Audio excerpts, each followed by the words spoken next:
Hello, and welcome to James Love's Express Lane Reviews, where we get you out as fast as possible, bringing you Week 13! And of course, this time it's going to be around the league instead of 1 through 12. And I actually prefer the around the league style because when I do around the league, I can talk more about football. And as always, starting in the NFC North, Vikings! What? Beating the Falcons. Falcons were doing better this year than I thought they'd be doing, but we still beat them. Keeping our place at number 1 in the NFC North, and not possibly in the NFC overall because the Eagles finally had to face a team with a winning record and lost. Called it. Anyways, of course, obviously, the last time the Vikings did this well, they still didn't win the Super Bowl. Of course, the time before that they did this well, they still didn't win the Super Bowl. And then they still did, and they still didn't win. Anyways, but great play by the defense, like Julio Jones 1 week ago, 253 yards, 2 touchdowns. This week, nada. Nothing. Woo! Gotcha. Man, that defense wins championships. Just as the Bears who went to the Super Bowl with Rex Grossman at quarterback.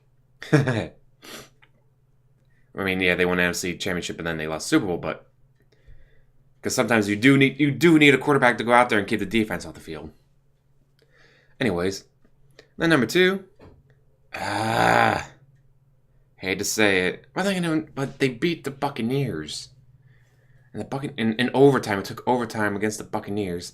But Aaron Rodgers is recovering faster than anyone thought possible. So yeah, I'm gonna have to say number 2 in the NFC North is gonna be the Packers. Again, overtime win over the Buccaneers.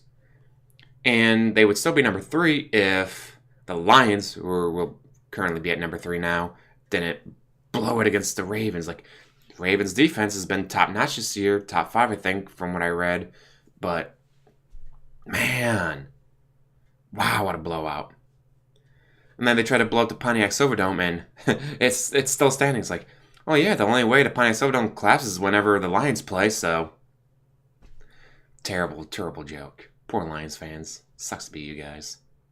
Just when you think you had that spark of hope, like, we've beaten the Vikings, we got the tiebreaker over them. Oh no, Aaron Rodgers, we can actually win. And then you do nothing, and you lose, and you lose, and you lose, and you lose. Terrible. And then number 4, losing to the 49ers. Although Jimmy G, he might be a competent quarterback for the 49ers. Can you imagine the 49ers, win, 3 out of the next 4 games with him? Like, oh, hey, look at that. We just shot ourselves in the foot because now we're going to get worse draft picks.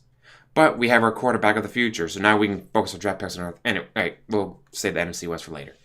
So back to NFC North. Mike Trubisky, blah, blah, blah, however you pronounce his last name. Is he the quarterback of the future? Maybe. But if he is, then the Bears can always focus their draft picks and their free agency hunt on other spots. People don't understand. Once you had that quarterback, the Titans filled their quarterback spot with Marcus Mariota, so they able to focus picks elsewhere. But the Bears, they can focus their picks elsewhere. The Vikings, past couple of years, we haven't had to draft a quarterback because we had Teddy Bridgewater and then he got hurt. And then we got Case Keenum and Sam Bradford through trades and free agency and all that. But now that we have that, we'll probably lose Sam Bradford because he keeps getting hurt and there's no point in keeping him on. But with Teddy Bridgewater, Case Keenum, I'm like, well then, when the free agency comes, we can focus here. Oh, when the draft comes, we can focus there. Once you have that quarterback, one of the most important positions out there, filled, then you can focus elsewhere. And then Dalvin Cook comes back, and Jared McKinnon and Latavius Murray have shown that they're now slouches either. It's like, we can focus elsewhere besides quarterback or running back. Adam Thielen and Stephon Diggs and Kyle Rudolph, we can focus. We might just dump all our picks and free agency into defense and special teams. Terrible. Now, moving on to NFC East. Number 1, still the Eagles, even though, because when they were 9-1, 10-1, I'm like, oh, they're doing really well. But then someone made a comment of how they've only beaten one opponent with a winning record. So I'm like, wow, they've only beaten the Panthers with a winning record. Everyone else sucked. So I was like, well, they have Seahawks this week and the Rams next week. Are they going to be able to do it? And so far, survey says no. Once they actually go up against competent teams that don't suck, they lose. Now, yes, it's not their fault that their schedule is so easy, but what are you going to do, right? You're gonna get yourself in like, yay, we're 10-1. Now we're 10-2. Now we're 10-3. Now we're 10-4. Now we're 11-4. Now we're 11-5. Yay!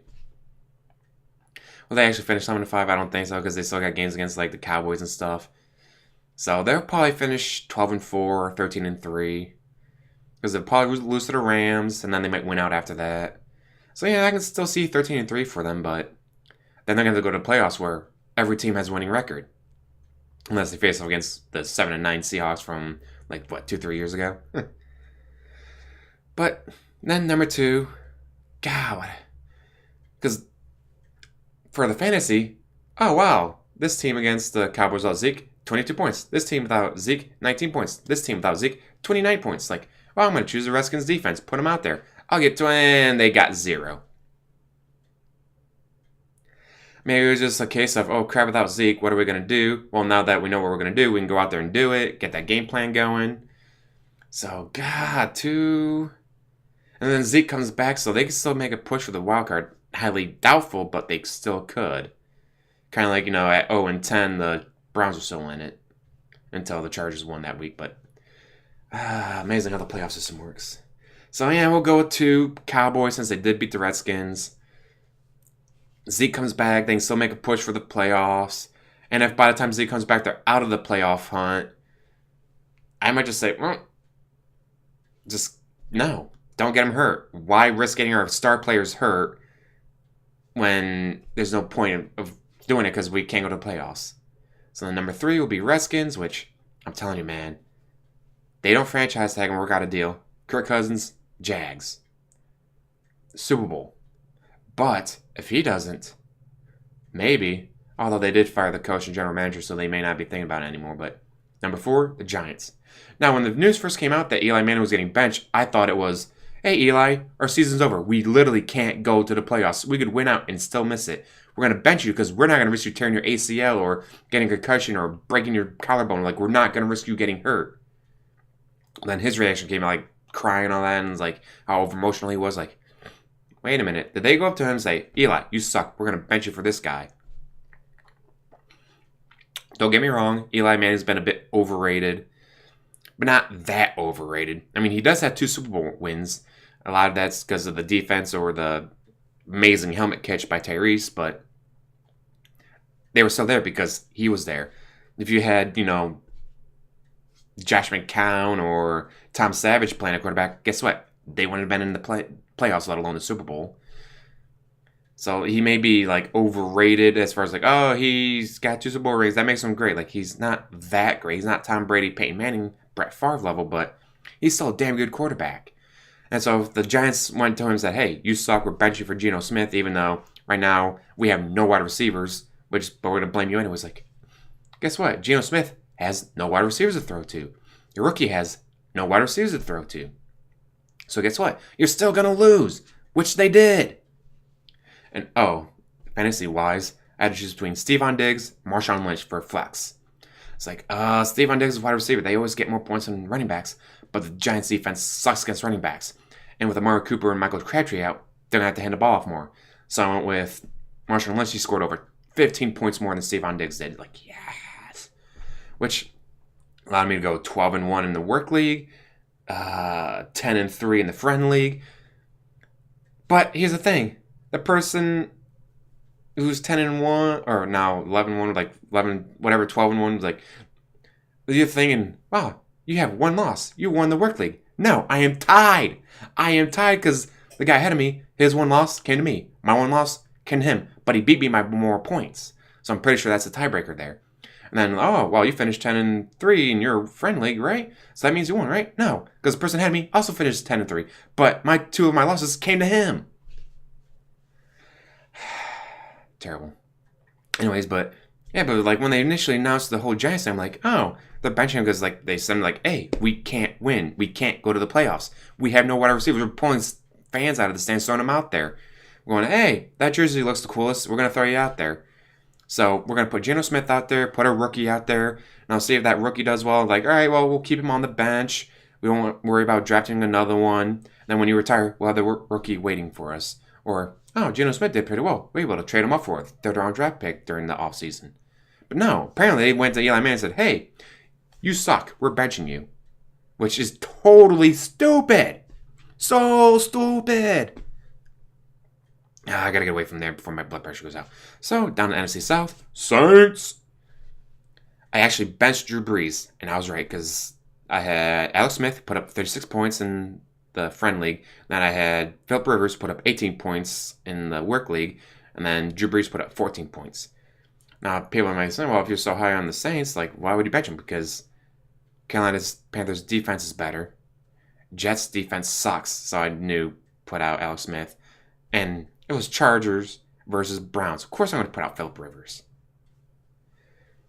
But Alvin Kamara got me a ton of points. Alvin Kamara and Mark Ingram have just been that 1-2 punch that is like... Another reason why I benched Drew Brees, because it's like, that 1-2 punch, he doesn't need to throw the ball for 5,000 yards. Like, yeah, he has the same amount of 5,000 yards as every other quarterback combined, but that's because he's like, oh, wow, we need you to throw the ball. But it's 1st and 10. That's usually run play.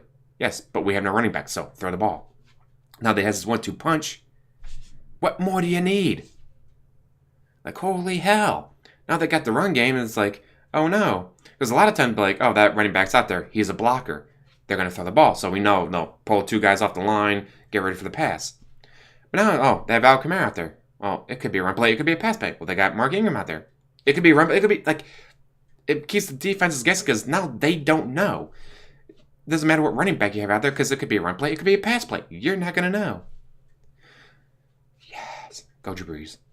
But, moving on down to number 2, Black Kitties. I'm sorry, Panthers. But my opponent had, in the Friend League, had Cam Newton, so I had to root against you. I couldn't let her win. But they're still in the wild card spot. 1 game back. If the Saints falter and they don't, they can still win the NFC South. A lot going on there. And I like to see Khalil Mack do okay, but not too good in this game because obviously I needed them to lose. Man, I love this season of football. Because if you said no, you looked at last year and gone, you know who's going to win? The Saints. You know who's going to win? The Panthers. You know who's going to win? Not the Falcons. People would have laughed.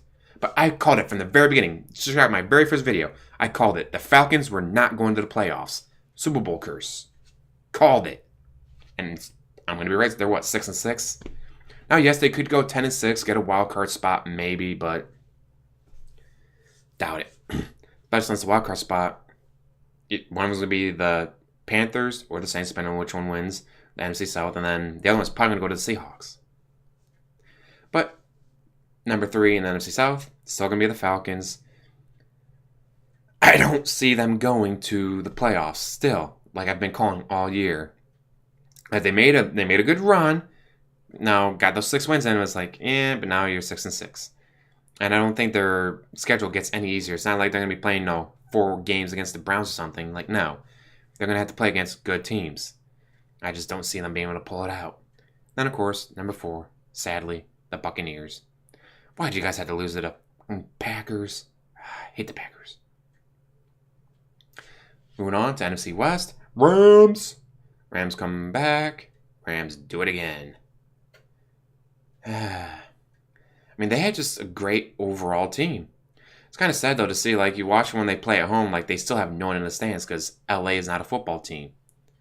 So it's like, wow, we're going to win the NFC West. We're going to go to playoffs. Oh. Hi, Mom. Hi, honey.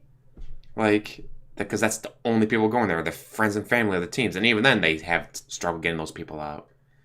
Same with the Chargers. Chargers, they might be winning the NFC West, and they still can't fill a stadium. Their stadium on the whole is like 20,000 people, and they still can't fill it. Anyways, back to NFC West. Number 2, Seahawks, putting down the Eagles. Pretty sure I called it last week that, like, hey, no, they're going to actually play against opponents with winning records. Let's see how they do. They're probably going to lose, and I was right, because that's what happens.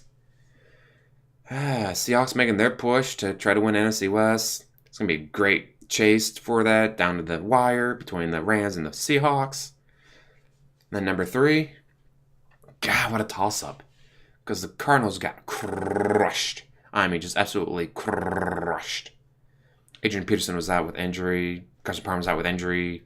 Everyone's out with injury. And the 49ers have a worse record and they suck. But with Jimmy G out there, they could actually win.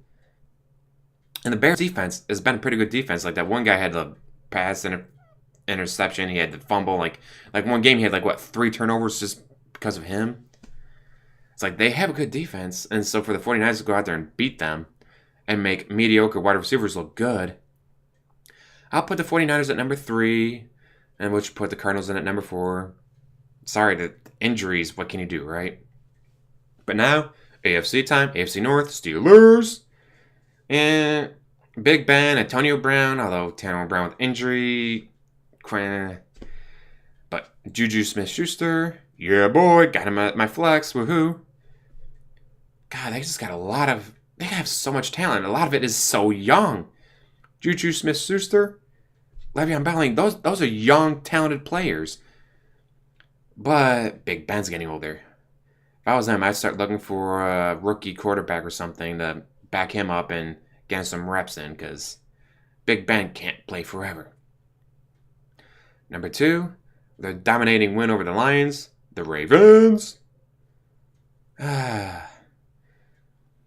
Joey Flacco screwed that team over. That huge contract, they can't pay for anyone else. It's like, wow, you're a great player. Sorry, we can't renew your contract because you want too much money. All that money goes to jail. Wow, you're a great free agent. We'd love to sign you to our team, but we don't have any money. If you had taken less money so they could pay for other players, they'd probably still be a dominating team. But because they gave all that money to one player, they just don't have any money left for anyone else. And number 3, the Bengals. They got to be happy for the Browns, because I thought the Browns, they'd be in the basement. Poor Bengals. I mean, when he had AJ Green, Mohamed Sanu, Marvin Jones, when he had that trio of wide receivers to throw to, he did great. And then he lost Mohamed and he lost Marvin. And I was like, oh, we got AJ Green and AJ Green. Don't forget AJ Green. Wow, there's 5 players covering him. That guy's wide open. Throw it to him. And he drops the ball. Because he's not AJ Green. He can't catch, even though he was wide open. Makes him look worse than what he actually is. I mean, some quarterbacks, you put him on a team like Jimmy G, he can make a mediocre wide receiver look good, and then Andy Dalton, he can make you look better, but not good enough. And then, of course, number 4, the Browns. 0-16, here they come.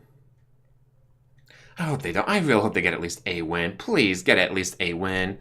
And stop doing the quarterback carousel roulette thing. Just keep DeShone Kizer out there. Get him the reps. Get him the experience. Go 1-15. Use their draft picks on something other than a quarterback or running back. Get him some help. Get him some help on the O-line or wide receivers, tight ends. Get him help somewhere. And pray for next season. Next, AFC East. Who could be in the lead of the AFC East? I wonder who. Oh yeah, Patriots. Gronkowski did a stupid move laying that late hit. I get it, he was pissed because that was clearly pass interference on the defense. It was one of the clearest cases of pass interference in history, and they get called. But in the heat of the moment, he let his head not do it, and he did that stupid thing. So he's probably going to get suspended, but until then, which, you know what, if he gets a 1-game suspension, I would agree with that, because that was a stupid thing to do. Although I got him in the 1 league. I'll just have to bench him and put Kyle Rudolph out there instead. But number 2, Jets beat the Chiefs. Dolphins crushed the Broncos. Bills got crushed by the Patriots. So we're going to have to go, I'll go with the Jets. The Jets should have that extra win over the Patriots. And a bad call here, a bad play there. They could be doing a lot better. They could be in the playoff hunt a lot, or even a wild card right now if certain things have gone their way. So we'll go with the Jets. Josh McCown has done amazing. Like, who the hell saw that coming? And yeah, their defense is a bit beat up and not doing as well as a lot of people usually expect them to do, but we'll put the Jets at 2. And hope that they keep doing well. I would not mind seeing them in the wild card. Number 3, sorry Bills, but with Tyrod Taylor probably being hurt for a couple games, depending on what the doctors say, we'll go with the Dolphins. Dolphins, dominating performance. Everything worked right? Everything clicked. This point in the season may be a little too late, but they keep like if they play like that every week, they'd be a dominating force, but they don't. A lot of it has to do with injuries. God, if only there's some like, oh, you're hurt, inject, and you're cured, get back out there. The football season would be a lot more exciting because then you wouldn't be like, oh, I don't want to put that player out there because he's going to get hurt. No, he gets hurt, inject, he's good to go. Put him out there. Then, of course, and then number 4, the Bills. Once again, not seeing the playoffs in the 21st. Can you imagine? The Browns have been to the they didn't win, but they've been to the playoffs in the 21st century. The Browns, one of the worst teams in NFL history, has been to the playoffs in the 21st century. The Bills have not. Bills get more wins in a year than the Browns do in 10. But it doesn't matter because they still missed the playoffs. Terrible. AFC South time. Spotted Kitties. Number 1. Yes, Titans still in the lead. Blah, blah, blah. Don't care. Titans, like, they slept for that first half. Like, they just... It's like they didn't realize the game was starting. They're like, oh, hey, guys, smack them around. The game started. Like, oh, yeah, I guess we better go out there and play against the Texans. And then they won. But they do that, like, every week. Like, they're not winning because they're good. They're winning because they get lucky because of injuries to the other team. Like, they just keep getting lucky. Which is why I have them at number 2 in the AFC South, because they just keep getting lucky. But then again, take luck over skill any day. I'd rather, wow, I am the most skilled driver in the world. Oh, no, that drunk driver ran a red light and T-boned me. I am unlucky. Doesn't matter how skilled I am, I still got unlucky. Versus, oh, man, I can barely drive, but I get lucky. Yeah, that drunk driver ran the red light, but I was lucky because I looked down like, oh, a text, so I hit the brake, and so just barely missed him. Sometimes luck is better than skill.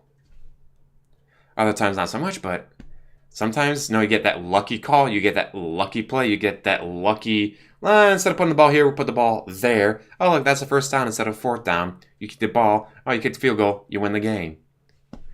Like, just... stuff like that's why I can't put them higher than 2. And if anyone else in the AFC South had done something like if Deshaun Watson still out there, they'd probably be number 3. But number 3, sorry Texans. I almost put the Colts here, but yeah, I just can't justify it. Texans. Oh wait, let's go back to number 1. Jags.